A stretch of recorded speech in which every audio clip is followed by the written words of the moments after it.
So if people are getting spam sent to them, we can kind of see what's going on. And if it comes to one person, there's things that we can do to go out and clean out that spam from multiple mailboxes, so that, if it happens to one person, it's usually happening to more than one person. Then we'll get into our virtual protection, which is Bark again. And the two big things we do with Bark are filtering. We do more email filtering, or website filtering, I should say. And then the other one is activity monitoring. So we actually watch everything that the kids are doing, and we'll kind of talk about how that works. So I'm going to turn it over to Bob, and he's going to talk about the Fortinet side and some of our physical monitoring. So, Bob, go ahead. Good morning. My name is Bob Von Hayden, and I'm responsible for the operations and help desk team. My main focus is to help maintain equipment, but I also help provide security for our in-school environment. I started Grace in 2012, and I've enjoyed every moment. Now, getting down to the nitty-gritty, I promise to make this quick and simple so you don't fall asleep. At Grace, our students have, like Carl said, the two types of learning environments, and they each require different approaches for security. The environments, we define them as in-school and virtual. In-school meetings at the schools, the students and staff are internal to our buildings, and virtual environment means that the students and staff are not within our buildings, and they're most likely at home or some other non-school environments. And for us teachers, maybe that would be Poolside in Maui, right? My area of specializations in regards to security is called Fortinet environment, which is, again, inside of our buildings. Fortinet is a security hardware software company that focuses on protecting your resources, being defined as assets, computers, tablets, and maintaining a safe environment. There are many facets of internet security or security, but I'm going to focus on 4 different areas. The first area is a firewall. Everybody knows a firewall is a piece of hardware or software which is designed to block unauthorized access, permitting outward communication. So hopefully those of us that have high-speed internet at home have some sort of a firewall. The second area is filtering. And we know filtering can be defined as a piece of hardware or software designed to restrict what websites a user can visit on their computer. With our in-school environment, Fortinet provides the first level of web filtering. That means whenever you're in the building and request a browser request, it must first go through that Fortinet web filter / device. Fortinet's algorithms and processes are based upon a principle called whitelisting. This means that their primary categorizations of websites must meet certain criteria to be allowed. We do have the ability to block websites, but most of the requests I get are to allow websites. Fortinet uses a type of standard called CVE. This 3-letter acronym stands for the Common Vulnerability and Exposure. Each website on the internet receives a score, and then Fortinet makes a determination if those sites meet our requirements. At Grace, we do not maintain that at all. That's maintained by an independent third party called NIST.gov. You might be asking, so how does Fortinet handle all the thousands and thousands of websites that are created every day, right? How can you possibly maintain that? Well, Fortinet does something different than most other sites. If it is a website, they call it a newly created domain, and there is no CVE score, it just won't let you get to it. So some of our teachers find these, they go to these resources, they find them, say, hey, why is this site blocked? Put a help desk ticket in, we look at it, we say, okay, this is a newly created domain, and then I create an override to say, okay, now it's going to go into education. Another thing that we've done in the past 2 years is that, other countries do not have strict internet rules. So we established another security procedure called geolocation. So when our staff or students make a request that's not within the United States, it'll be blocked. The main reason we do this, again, I talked about there, a lot of countries have very loose restrictions in regard to the internet security. So any questions about filtering before I proceed? Okay. The third area is intrusion detection. An intrusion detection system is a software device that monitors our network for malicious activity. Any intrusion activity is typically reported as soon as possible to an administrator, and we collect this data in a central environment so we can keep the buildings and leadership aware of what's going on. We have established industry standards for defining what intrusion detection parameters we should use. We do have the ability to create our own custom definitions. Just want to give you guys, for an example, my weekly review of this stuff. We have 21,000 attempts each week to compromise well, 21,000 in total each week. So when that comes in, I have to look at them, categorize, verify, was it severe, where it was coming, and most of the stuff is coming from outside the United States. The fourth area is called VPN. VPN stands for Virtual Private Networking. VPN is an arrangement whereby you use secure private network, but it's actually using public network, the internet, by encrypting the data on each ends and creating a secured connection. So for example, all of our schools are actually connected using a VPN technology. They're all connected to each other. So we do this, we have access to our buildings and all of our buildings' local resources. So in summary, when you're in the school environment, you open a web browser. Can you go to the next slide, Carl, please? Yep.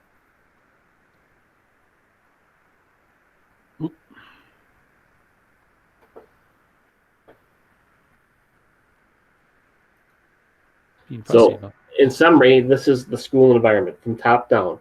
When you're in the school, you make a web request, it goes through Fortinet. If Fortinet doesn't block it, it then goes to BARC. And then if BARC doesn't block it, it goes to the internet. All right, so can you go to the next slide, Carl? So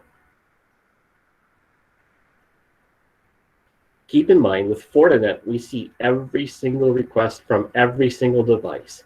A computer, a laptop, a tablet, a cell phone, an iWatch, anything you can use, even incognito, and also on the guest network. Part of my duties is to work with Carl's team and report any activities that we consider that need some attention. With my hardware, software for Fortinet, we have about 90 days of data to work with. So let's just give an example of a request or something that we would see. Let's pretend little Joey tries to open a Pokemon site.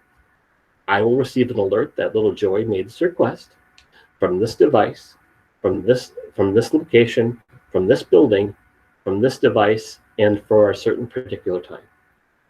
So again, it sees everything. Another recent situation that we ran into is, say the teachers at a school are reporting that there's really slowness using the internet. So with the Fortinet environment, I can identify what everybody's doing on the internet, who's using what, who's consuming bandwidth, and what are they using to consume that bandwidth. So finally, Fortinet filters everything in the environment, everything, and it does through something called deep packet inspection. And deep packet inspection is basically defined as sniffing everything that comes into us and outgoing outside of us, and it's all in the network, and it takes action by blocking, rerouting, or even logging. Are there any questions?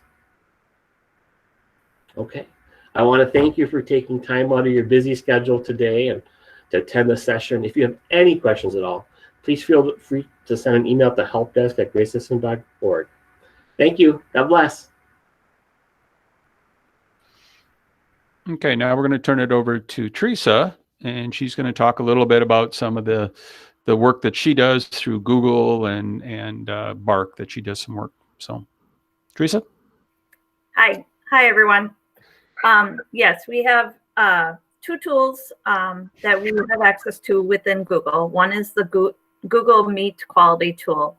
And what this allows for us is the ability to see who's in meets. So right now I could go into this meet in our Meet Quality Tool and see everyone who is connected throughout the whole Meet time. So if people are joining and then dropping, I can see all that. I can see what they're using to connect with, what kind of device, whether it's a phone or a computer. And I can see how long they were on. I can see if they shared their screen or not.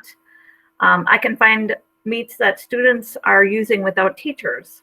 Especially in the beginning of the school year, it happens more frequently because that's when we have a lot of new teachers coming on board that might not realize how to set up Meets correctly within Google Classroom or using the nickname.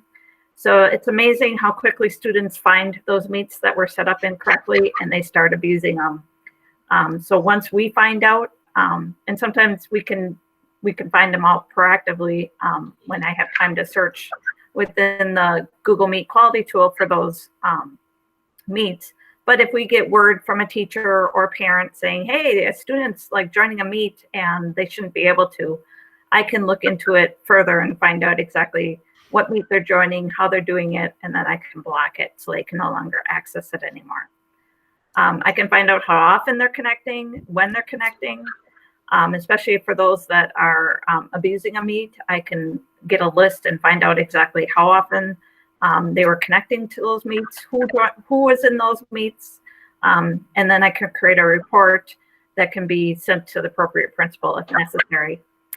I can see if a Meet has been recorded, and then who actually, I can't see who did the recording, but I can at least see who the originator of the Meet is, and then let you know in case, because sometimes you might be a co-teacher of a class and you're like, well, I recorded it, but I'm not finding it.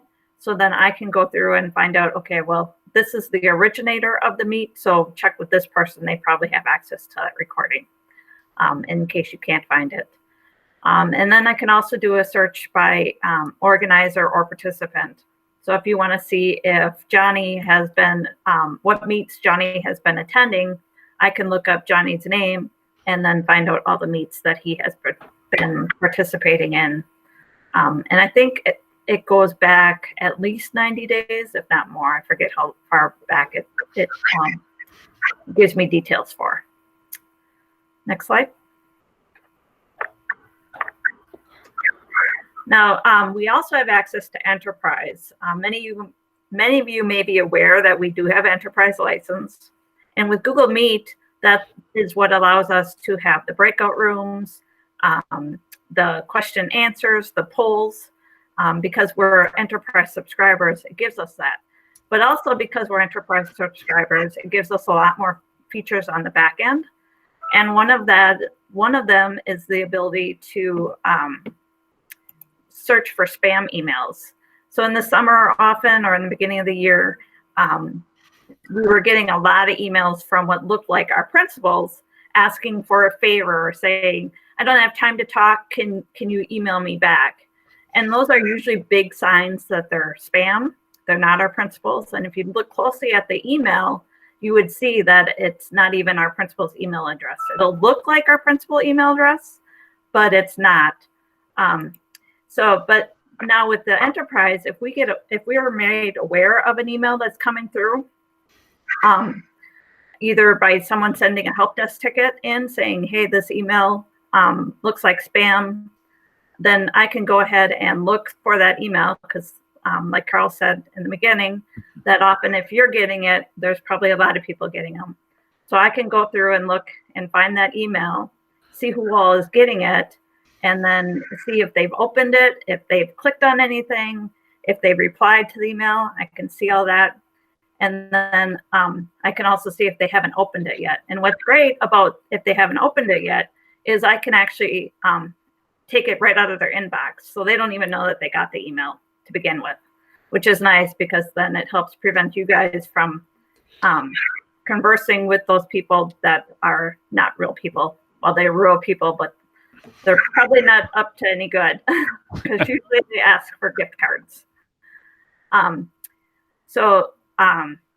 then like if there was an email that went out that actually had malicious information in it, because I can see if you clicked on anything, then we can at least help you and get your computer cleaned up in case there was something malicious that got installed. I did set up a new filter within our emails so that it's helping to catch some of those spam emails before it even reaches you. Because they often come from our principal or what looks like our principal. And I've noticed that a lot of them have principal in their email address.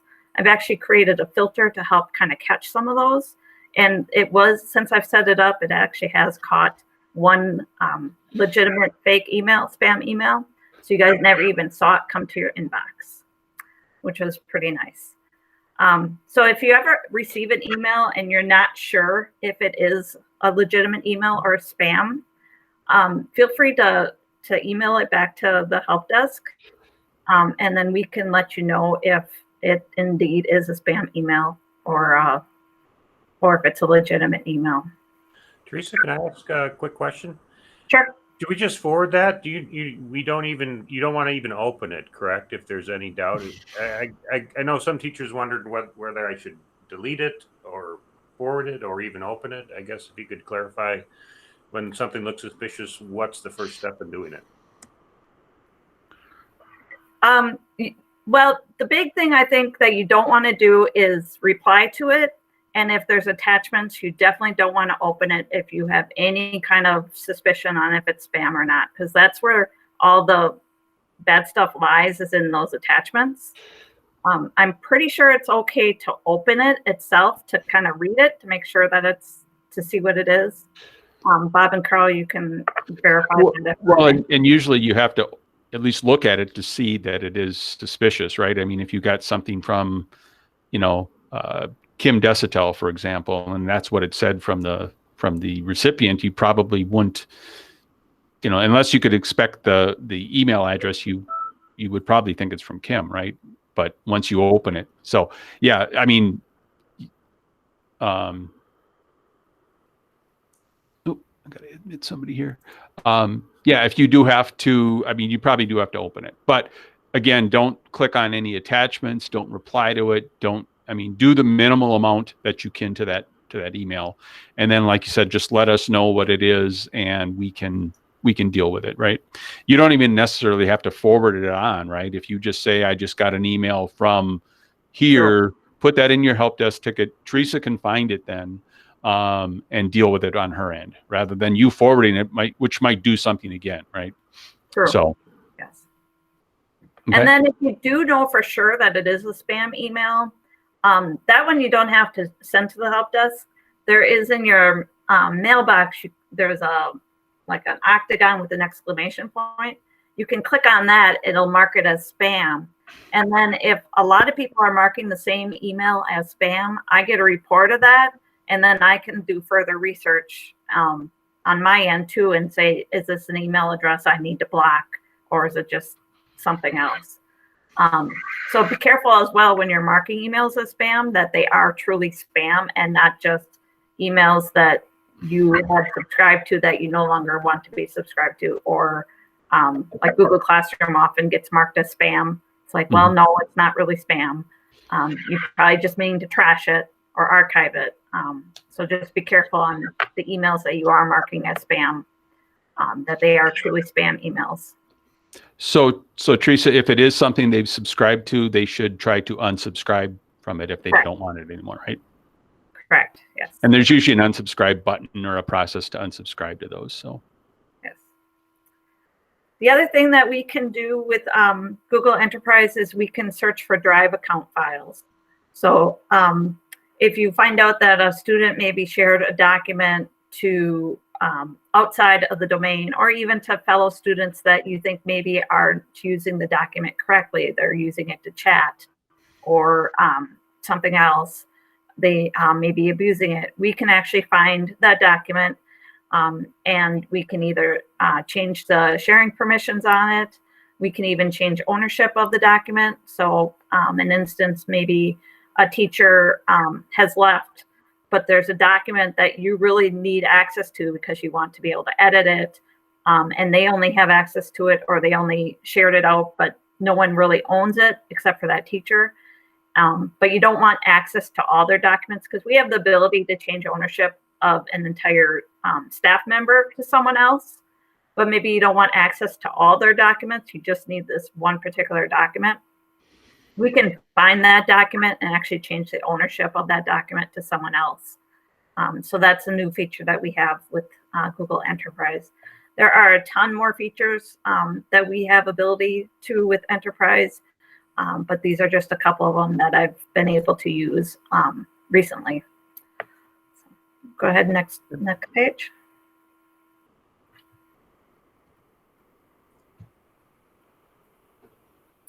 The next thing we have is the Bark filter. This is something that we just implemented this past summer. There's two features to it. One is the filter, which I will talk about, and the other is the monitoring, which Carl will talk about more. But the filter is basically what's happening with the student as students go out to websites. It checks this first before they go out to the websites. And as you can see here, these are all the categories we currently have blocked. So if a website falls into one of these categories, by default, it's going to be blocked. If you find a website that you need to have students access to, I'll talk a little bit about that later on what you need to do to get them access to those websites. But as you can see, these are the categories. Yep. And just remember, kind of back from our one of the first slides, Bark is doing filtering only in our virtual environment. So, Bob talked about the fact that Fortinet does filtering. If you're in the school, actually both Fortinet and Bark will be filtering it. If you're, if you're at home, or if the children are at home, the kids are at home, it's only Bark doing that. That's why it's important for us to have both filtering. It's somewhat redundant, but it also makes sure that we're protecting the kids in both environments. Yes, Bark only blocks those that are signed in to a device with their school account, and it's only on students. Where Fortinet is filtering everybody. Yep. Where Bark is only, right now, we only have it applied to students. So on their Chromebooks, if they're signed into a device, their own personal device with their school account, it will use the Bark filtering. Yep. The other thing different with Bark, and it's kind of backwards from what Bob talked about with Fortinet, they don't do whitelisting. Basically, if they don't have a categorization on it, they allow it, as opposed to what Fortinet does. So, again, they try to categorize these websites, as they see them. But if it's a brand new website, it's potentially going to get through on a Bark, and we'll kind of catch that later with some of the activity monitoring. But again, they do their filtering slightly differently. So. Okay, next. So this is what you'll see on the screen, depending on what's blocking it. If it's being blocked by Fortinet, you'll see the screen on the left, which will have FortiGuard web filtering. The page is blocked. And then if it's being blocked by Bark, you'll see the sorry, you've been blocked, and it looks kind of like a Minecraft image almost, with the pixelization. Mm-hmm. And this is important if you're seeing a website that's being blocked that you want opened up, because we need to know where basically it's being blocked from our standpoint. So what should I do if a site is blocked? The first thing you'll do is submit a help desk ticket. Include the web address that you're trying to go to. What is blocking it? Is it Fortinet that's blocking it, or is it Bark? That's helpful for us so that we know which person to assign it to and which system to look into first. Include the purpose of the website, especially if it's something that normally we wouldn't be sending kids to. We really need to know why you're sending them to it. For instance, if it's a shopping site, that you're like, okay, why would you be sending your kids to a shopping site? But you might have a very valid reason for it. We'd like to know that, just so we understand why that site is being asked for. Mm-hmm. The other thing you might want to, if you want to put that on there too, is if that site has worked in the past, because sometimes we will, one of the sites will start blocking something that hasn't been blocked in the past. So if it's something you've been using all along and all of a sudden it started blocking, that's another thing, a good thing to put in your description of the help desk ticket. True. And the reason for that too is because some Bark and Fortinet are probably constantly going through websites and reclassifying things. So Yep. if a site worked before and now all of a sudden it's not, we can look into it and find out, did it get reclassified and that's why it's suddenly being blocked? Because then if it's being blocked by Bark, I can submit a help desk ticket to Bark and say, can you please reclassify this back to this category? And they'll look at it and determine if that is indeed correct, and then they'll reclassify it for us. For instance, just a couple months ago, Bark did a bunch of reclassifying, and all of our Google sites suddenly were being blocked. And we're like, what? So we reached out to Bark. I immediately went in and put them through as allowed, but then I also reached out to Bark and said, all Google is being blocked, and they were able to get that fixed pretty promptly. But I at least was able to get it fixed on our end. I put in an override saying allow these sites. So that helped us. But Bark was pretty responsive as well in those kind of emails. Usually within a few hours, they have responded back to us. Another thing to include in your email is if it's being blocked by Bark and that's, the student needs to log into the website, if you can include the name of the student, at least one of the name of the student that you know was trying to get to the website and was blocked. And then if they have to log in, if you know their login information, if you could give that to us as well. That way we can log in on our device and see exactly what they're seeing, so we know that we're unblocking everything that needs to be unblocked. Next slide. Is there a way that you can tell if Bark is going to block something ahead of time? Unfortunately, the only way you can do it is if you have like a student. You can just tell one of your students, can you go to this website and see if you can get to it? If they can get to it, then everyone will be able to get to it. So you might want to just have one of your students in your class say, go to that website ahead of time. If you find out that it is being blocked, again, submit a help desk ticket, include the web address. Again, if a student needs to log in, either include their login information or a class code, if that website has something like that. The purpose, make sure that you let us know that you are that you have tested this and it's being blocked, or if you don't know if it's going to be blocked, you can submit a help desk ticket as well, saying, can you check to make sure that this will work for my students? And then just make sure you try and give us at least 24 hours notification, so that we have that time to verify it for you. Good. And then my last thing, Bark monitors website activity, which Carl will talk about. We get a report per student of about the last 600 websites they visited. The report will show us if the site is allowed or blocked, the date and time they went to that website, and includes links to view.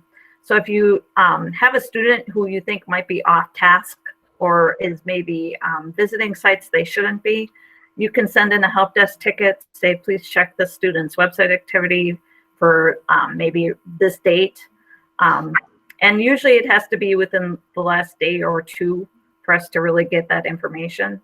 But we can drill down to a particular student and see exactly what websites they were visiting at what particular time. And then we can export that and email it either back to you or back to the school principal if necessary. All right, I think that's it for me. I'll turn it over to Carl to finish her up. Okay. Oh, this is the last one more slide. Yeah, this is an example of the most recent sites that have been allowed or visited and the ones that have been blocked. And as you can tell, google.com is our most highly visited website with almost 600,000 visits. And then Mail is our next highest visited website. And then the ones on the left are primarily Google Ads and then some games. Thanks, Teresa. You're welcome. So the other thing that Bark does for us is activity monitoring, and this is sort of the big brother piece of Bark, I guess. So it monitors what the students are doing online, whether they're in school or at home. So as long as they're logged on to a Google Grace issued Google account, so if they're at students.gracesystem.org, it doesn't matter whether they're at a device at home or at school. It really doesn't matter. We're going to monitor it. It monitors their activity 7 by 24 by 365. So they're doing something at 2 o'clock in the morning. We're still somebody is watching it basically. So I'm not physically watching it, but Bark is watching everything that it's doing. So what does it monitor? It monitors Gmail. So any mail that they send or receive gets looked at. All of their Chrome browsing. So if no matter what site they're going to, Bark is watching and seeing what they're going and what they're getting back from there. And it also monitors their Google Docs. So if they're in Google Docs for school and they're typing something on a doc, it'll actually see what they've typed in. And the not funny, but the nice thing about it is if they type something in and leave it there, I don't know how quickly it will do it, but if they leave it there and delete it, we'll still see the fact that they typed in something maybe objectionable or potentially even harmful to themselves. So it's watching their docs 24/7 also. So we're monitoring over 2,200 students right now. So anybody who's got a Google account, again, from the student standpoint, we do not monitor the teachers, but we do not monitor all the students. And Bark has monitored or analyzed over 10 million activities since we've implemented that at the start of the school year. So there's a lot of stuff going on, and it's doing a lot of work out there. So, how does Bark do this? So it uses machine learning technology to scan everything that's going back and forth and detect any potentially dangerous activities, whether they're dangerous to themselves or to maybe another child that they're checking out this stuff. So they classify all of these activities into several categories like bullying, violence, drug and alcohol, sexual content, the stuff that they've defined. Bark has defined it on their own. So it categorizes it into one of those areas. And then it basically scores those activities to see whether they need attention. And there's really 4 levels, anywhere from severe down to basically where they don't really need any activity or any attention from anybody. The severe ones, anything that they consider severe, emails are triggered to people who are designated as being the monitors of this. Anything that's less severe but still needs to be looked at, there's a dashboard that I'll show you some screenshots of it later. But basically, there's people that are designated to take a look at those on a daily basis and kind of see what's going on out there. Like I said, every school has one or more reviewers defined. It's generally probably the principal, and then maybe another person at the school that's defined, designated as somebody that should be looking at these. And again, the severe ones, they'll get an email fairly quickly. I don't want to say immediately, but quite quickly. And then the other ones, there's just a dashboard for them to review. So the reviewing activity piece, each reviewer only sees the activities from their school. So Jeff, I know you're a reviewer. You only see the ones from your school. You don't see ones from Notre Dame or other schools and stuff like that. So from a confidentiality standpoint, that's good. There's filters within the screen so that you can review things. So you might see a particular activity you want to look at, you might see a particular class you want to look at, or even a particular child that you want to look at and say, okay, what's going on, and see what's going on either with that class or child. So technology services, specifically I have the ability to review all of the activities, and I do that on a regular basis just to make sure that they've been looked at on a regular basis. Don't really want anything to fall through the cracks and something happen that should be reviewed and really doesn't. And what I do from my standpoint is if I see activities that are questionable in my mind, I basically forward them on to the school's reviewers. I don't know what's going on in the schools as well as the reviewers are.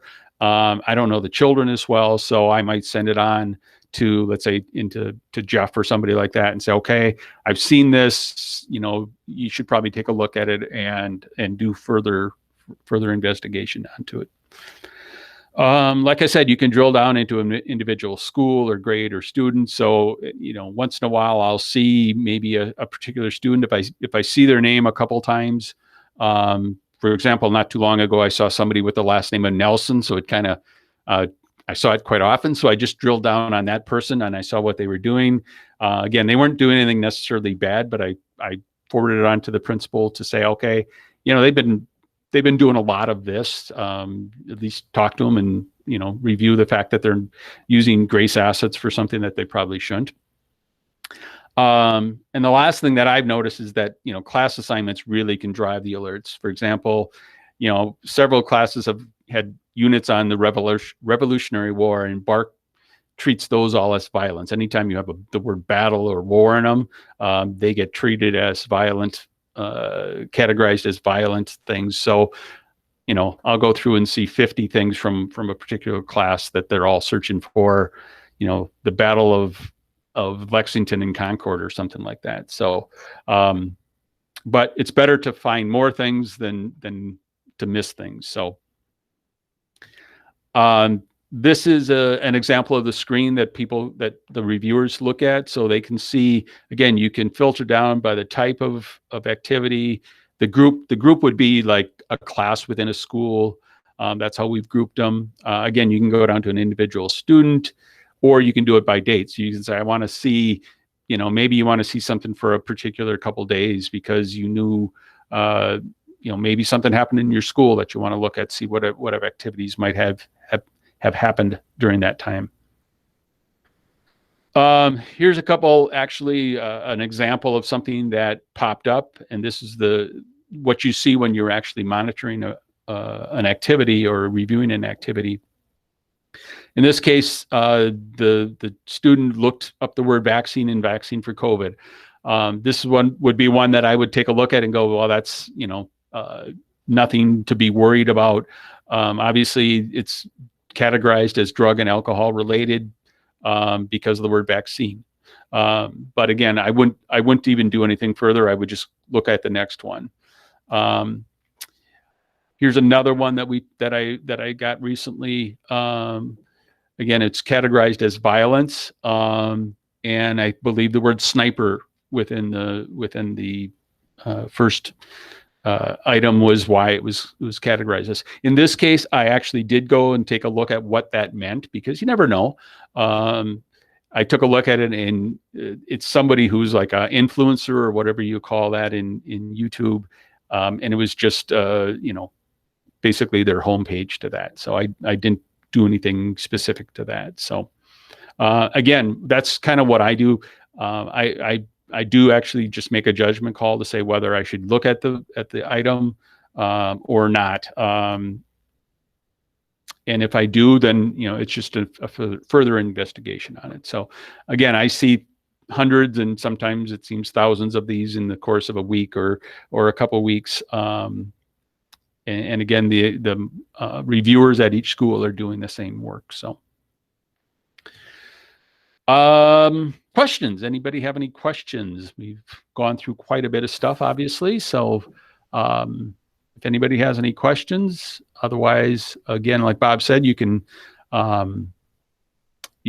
feel free to put in a help desk ticket, or if you want to email me directly, and I can help you out with that.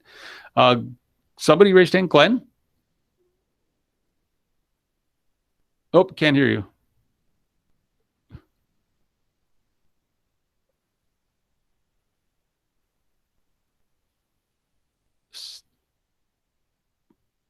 Okay, sorry. Again, if anybody has any other questions, we can. You feel free just to email me or Bob or Teresa, and we can help you out. So, okay. Well, thank you all for your time. And hopefully this was of value to you, and you can understand that we're trying to do our best to make sure that we keep our kids as safe as possible while they're both in our schools and at home. Okay. Thank you all. Bye now.